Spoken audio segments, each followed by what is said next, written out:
Turning to inflation, another story we are looking at for you. Inflation for the month of January has risen to 23.5% according to the Ghana Statistical Services Consumer Price Index. This is an increase from the previous rate of 23.2%, which is influenced by a sharp increase in non-food items, including housing, clothing, and transport. Food inflation, however, continued to witness a decline. Professor Samuel Kobnenim is government statistician. On a year basis, we have seen a reversal in the decline in the rate of inflation in January 2024, as inflation dipped to 23.2% for December 2023, with a 0.3 percentage point markup. We're recording a January 2024 year-on-year inflation of 23.5%. From a trend perspective, this is the first time in the last 6 months that we are seeing a reversal of the decline. Since the month of July 2023, we have consistently seen a decline in year-on-year inflation. We recorded 43.1% for the month of July 2023, dipped to 40.1%, subsequently dipped to 23.2% for the month of December 2023, and in the month of January 2024, we've seen a reversal of the decline that we've seen in the last 6 months, from 23.2% in the month of December 2023 to 23.5% in the month of January 2024. On a month-on-month basis, overall inflation since May 2023, we continue to see a swing for each of the months since May 2023.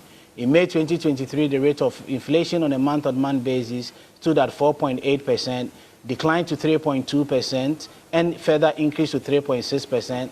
And since then, we continue to see an oscillating month-on-month overall inflation since May 2023.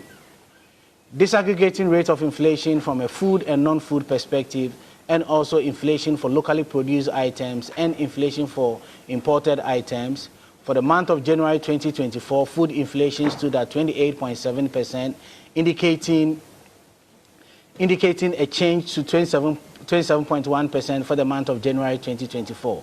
In January 2024, food inflation stood at 27.1% relative to December 2023, 28.7%.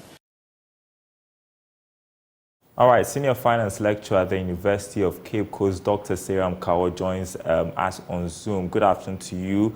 It's been a while. Great to speak with you. We'll talk about the ministerial reshuffle in a bit, but first, your reaction to the latest figures from the Statistical Service. Any cause for alarm based on the January figures?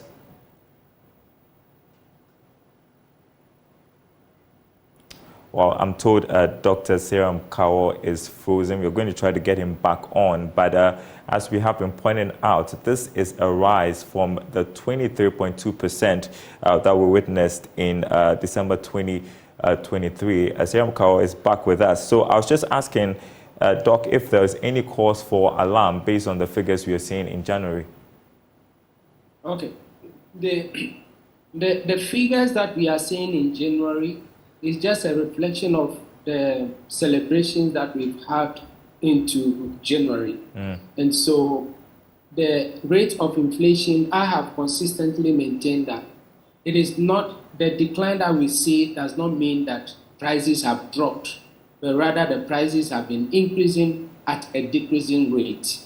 And so once we have seen that, what we need to look at is that we need to look at measures that will enable us to control the rate of inflation that we've had. Yeah. The delay in IMF bailout, a second tranche of the money, might have also contributed to what we have seen. We have been reporting a lot recently about the surge in dollar demand and its impact on the city. Do you expect that to impact on inflation going forward? Yeah. So once there is a surge on the dollar, what we're going to say is that the rate of imports will go up. Once we have the rate of imports going up, then we are going to see a rise in the prices of commodities that we see in the country. And remember that we import most of the things in the country. And once we are importing most of the things, that is the effect that we're going to have. Okay, and so what stopgap measures can the government put in place right now so that this doesn't escalate?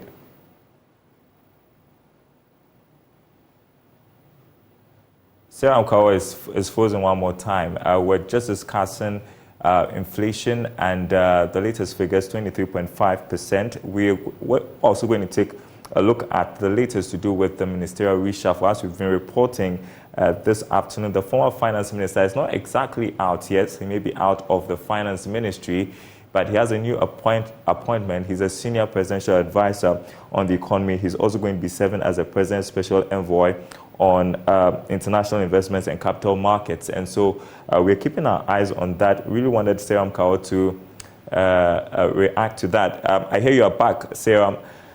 Tell us about what measures the government can put in place while we talk about inflation to deal with the slight escalation that we've seen in the month of January.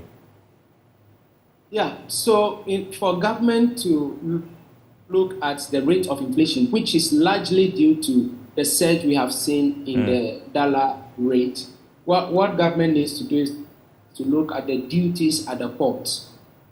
We need to streamline the duties at the port. Prices of commodities are going up because importers are paying so much in terms of duties. And these duties are aligned with the dollar. And so when the dollar surges, then the duties also increase. There has been a lot of taxes that have been introduced this year. Okay. We have the emission, we have the other bet tax and all other taxes. These taxes are not going to be paid by the sellers, the traders, or the manufacturers. They are going to push these taxes to the consumer. And so these taxes can also give rise to what we are seeing today.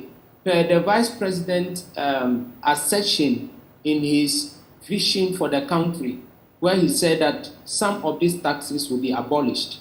Okay. And he's part of the government. They should try to abolish those taxes now so that the country will benefit from them and not to wait until election or after election.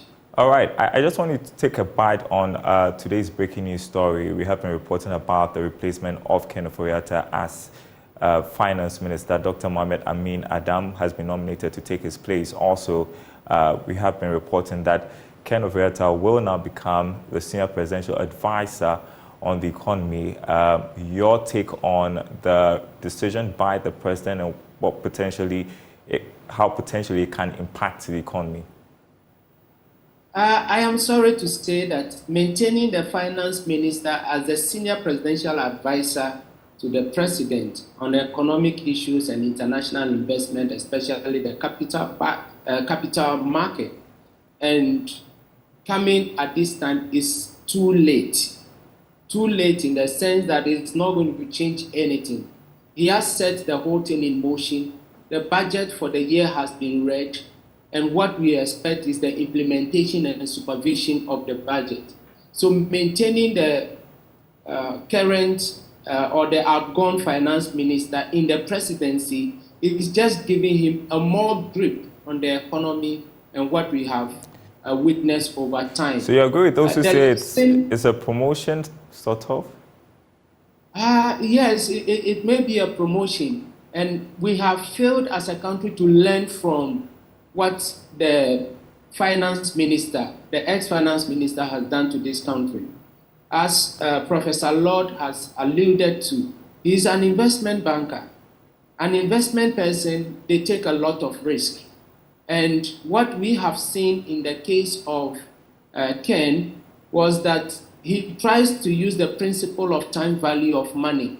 That says that $1 today, a cedi today is better than $1 tomorrow or a cedi tomorrow, which invariably he had collateralized our future earnings in using them to get loans that we are supposed to pay. But in investment, where you take the future money today, you invest it and get returns on that particular amount of money so that you are not losing anything. In governance, we are taking this money and we are using it for current expenditure. And that we are not reaping the needed returns that we need to get from it. And so they need to sit up. The presidency, the finance ministry need to sit up. The 10 months that is left for us to go out of the current regime for a new regime to come in. Okay. It may be the same people of different political party. They need to look at how they are going to do the investment that will yield the needed result. So monies that we've collected, we have borrowed, should be put into areas where those monies should be able to pay themselves. Otherwise, we will remain where we are. 30 seconds, your take on his choice of Mohamed Amin Adam to replace Ken Ofori-Atta. It's the same crop of people, the same mindset. This is the deputy minister. He is coming to continue what the finance minister is doing. Dr. Sarah Mkawo, senior finance lecturer at the University of Cape Coast, great to speak with you.